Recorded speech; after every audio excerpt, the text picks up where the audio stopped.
এমন জীবন তুমি করিবে গঠন, মরলে হাসবে তুমি, কাঁদবে ভুবন। আসলে এক সেকেন্ডের কিন্তু আমাদের ভরসা নাই। আমরা যদি আমাদের মৃত্যুর কথা সবসময় স্মরণ করি তাহলে কিন্তু আমাদের দ্বারা পাপ কাজটা খুব কমই হবে।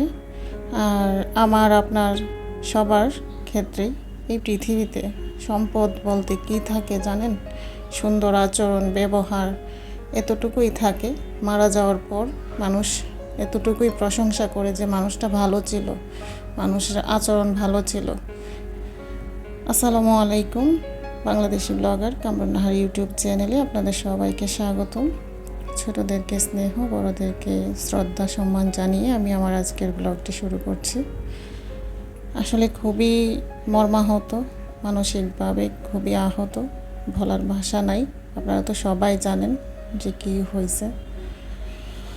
কত মায়ের বুক খালি হয়েছে, কত মার কান্না আহাজারি দেখতে দেখতে আসলে কি বলবো, নিজের বুকের ভেতরটা যে কতটুকু ক্ষত বিক্ষত বলে বোঝানোর ভাষা নাই। তো আজকের ভিডিওটি শুরু করেছি আমি বিছানা গোছানো দিয়েই। সকালবেলা উঠে বিছানা গোছালাম, আর এদিকে এই যে ছোট বাচ্চাটা, ও হচ্ছে ওর বড় বোনের কি বলে জানি বিবি ক্রিম। বাচ্চাদের তো কত ধরনের কসমেটিক্সে এখন বের হয়েছে, তো ওইটা নিয়ে খেলে একদম বেডশিটটাকে কি করছে, অবস্থা খারাপ। যাই হোক, ভাবলাম এখন না, একবার রাতে শোয়ার আগেই চেঞ্জ করবো, সারাদিনে তো আরও নোংরা হবেই। আর প্রথমেই তো দেখলেন যে কিছু ছোট ছোট কাপড়, এগুলো হচ্ছে আমার ছোট বাবুর যে অব্যবহৃত যে কাপড়গুলো, এগুলাকে আমি একটা কুল বালিশে ঢুকিয়ে রোদ লাগাইছি। আসলে আমার বাসার ভিতরেই রোদ আসে, ওখানে একটু রোদ লাগিয়ে রেখে দিছি। অনেক সময় দেখা যায় একটু বসলে হেলান দিয়ে বসা যায়। আর আমার এখানে তো মানে স্বল্প জিনিস নিয়ে আমি আসছি। ছোট একটা ওয়ার্ড্রোব নিয়েছি, এটাতে আমাদের সবার কাপড় চোপড় রাখি।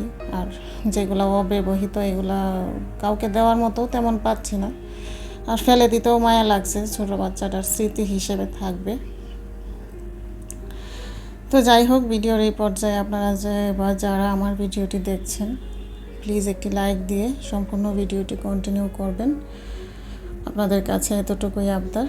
আর এদিকে ঘর ঝাড়ু দিয়ে ঘরটা মুছে তারপরে রান্নায় চলে যাব। গোছানো তো কত কিছুই থাকে গোছানোর মতো। আসলে আমরা মানুষ, সবাই মারা যাব, সবাই মরণশীল, প্রত্যেকেরই মৃত্যু হবে, কারো আগে কারো পরে। কিন্তু অনাকাঙ্ক্ষিত কিছু মৃত্যু আছে যেগুলো আসলে মেনে নেওয়া যায় না। মেনে তো নিতেই হবে, এটা ভাগ্যের লিখন, আল্লাহ তাআলা লিখে রাখছেন। তাকদিরে বিশ্বাস করতে হবে আমাদের। আমরা যারা মুসলিম, আমাদের ভাগ্যের যে লিখন ওইটা আমাদের বিশ্বাস করতে হবে, তাছাড়া আমরা প্রকৃত মুমিন হতে পারবো না কখনোই। তারপর এই যে এখানে ডাইনিং টেবিলটা একটু গুছিয়ে নিলাম। আর এই যে দেখতে পাচ্ছেন ডাইনিংয়ের উপরে নতুন একটা, আগের ভিডিওতে তো ছিল না, আর এটা অ্যাড হয়েছে। আসলে আমি যে গ্লাস রাখি, ওই পানিটা উপরের যে সাদা কাগজটা ওইটা ছিঁড়ে গেছে।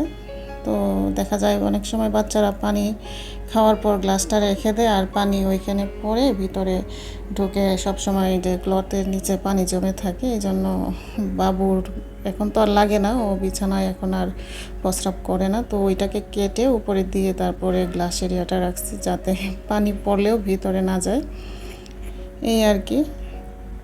অনেকে হয়তো বলবেন যে আপুর ডাইনিংয়ে তো আগে এটা ছিল না, এটা নতুন করে এড হয়েছে। তারপর চলে আসলাম এখানে রান্না করার জন্য। আর আজকে রান্না করব হচ্ছে শোল মাছের শুটকি, আলু দিয়ে ডিম দিয়ে একটা রান্না। তো আপনারা দেখতে থাকুন, আশা করি ভালো লাগবে রান্নাটা আপনাদের কাছে। আর তেমন কোনো কিছুই আজকে শেয়ার করিনি, আসলে ভিডিও যে তৈরি করব এরকম মন মানসিকতাও নাই। আমরা কেউ কি জানি কার ভাগ্যে কখন কি লেখা আছে?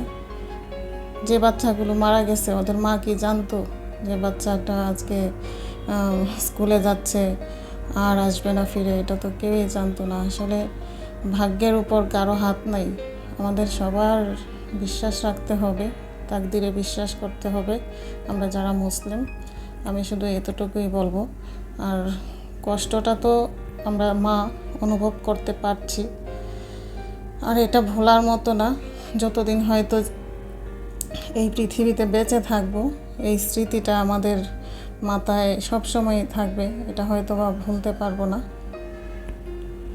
তো যাই হোক, রান্না করতে আসলাম, আপনাদের সাথে শেয়ার করছি। এখানে আমি প্রথমে একটু রসুন দিয়ে তারপর পেঁয়াজগুলো ভেজে নিচ্ছি। আসলে রান্না তো সবাই পারেন, সবাই এক্সপার্ট রাঁধুনি। এই প্ল্যাটফর্মে আমরা তো নতুন, আমরা ওইভাবে এখনও গড়ে উঠতে পারিনি, আর চাইলেও ওইভাবে মানে এক্সপ্রেশনটা তৈরি করা যায় না।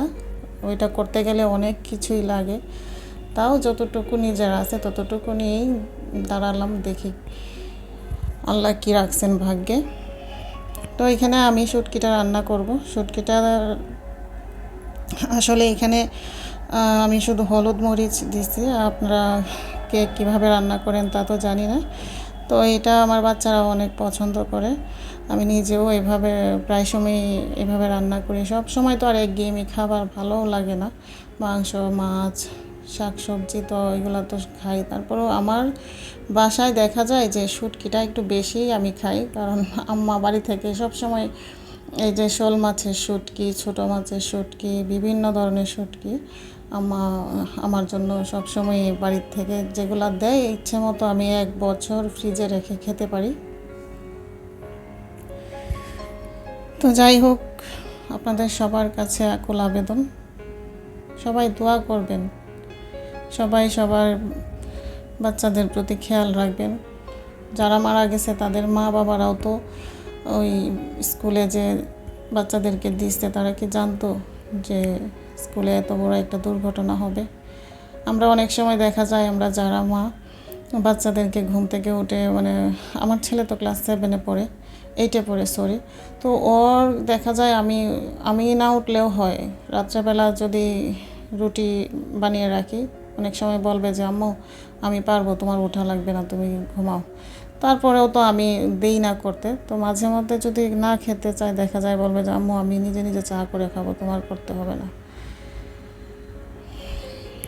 আসলে কি বলবো, দীর্ঘশ্বাস ফেলানো ছাড়া আর কিছুই নাই। তো গতকালকে ভিডিও দেওয়ার কথা ছিল, দিতে পারি নাই। আসলে ওই রকমভাবে নিজেকে মানে তৈরি করতে পারি নাই যে ভিডিওতে একটা ভয়েস দিব, কি বলবো আসলে ওই রকম ভাষা খুঁজে পাচ্ছিলাম না। যাই হোক, যেহেতু এখানে কাজ করছি, ভিডিও তো দিতে হবেই, না দিলেও তো হবে না।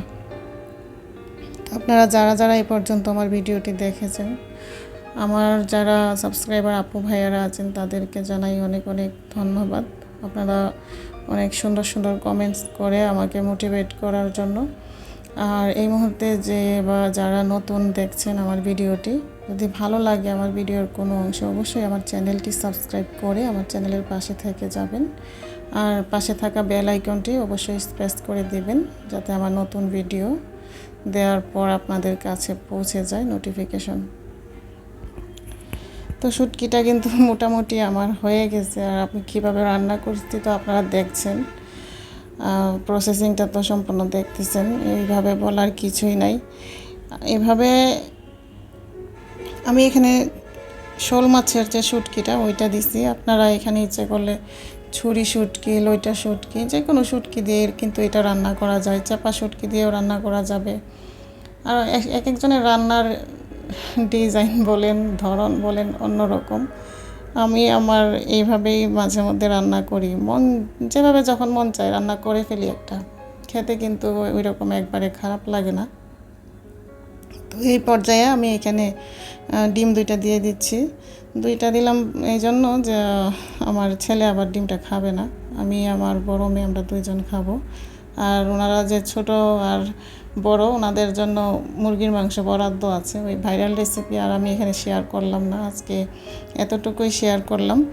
আর কথা হচ্ছে, ইচ্ছে তো করে আপনাদের সাথে যখন কথা বলতে বসি তখন মন চায় যে ভিডিওটা আরও বড় করি, আরেকটু কথা বলি, কিন্তু এত বড় ভিডিও তো কেউ দেখবে না। আর মানসম্মত ভিডিও হলে অবশ্য দেখতেও ভালো লাগে। আজকে সকালে শিশিরাপুরে একটা ভিডিও দেখছি।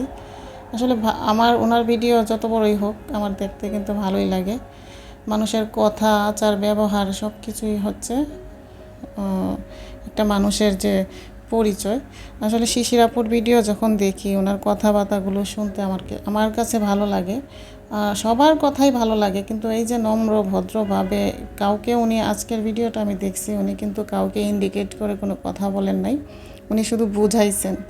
তো প্রতিটা মানুষেরই কিন্তু কর্তব্য কাউকে সরাসরি কোনো কিছু না বলে বুঝাবেন। আসলে মানুষের কিছু রোগ, এটা ওই যে আপু বলল যে এই হিংসা একটা মানে রোগ, আসলে একটা ব্যাধি। আর এই সত্যি কথা বলতে ওরকমই। তো হিংসা না করে ভালোবাসা দিয়ে জয় করে নেওয়াটাই কিন্তু শ্রেয়। তো যাই হোক, ভিডিওটি এখানেই শেষ করলাম। আপনারা ভালো থাকবেন, সুস্থ থাকবেন। আর তরকারিটা কেমন হয়েছে অবশ্যই জানাবেন, অবশ্যই ট্রাই করবেন সবাই বাসায়, ভালো লাগবে। তো আল্লাহ হাফিজ, আসসালামু আলাইকুম।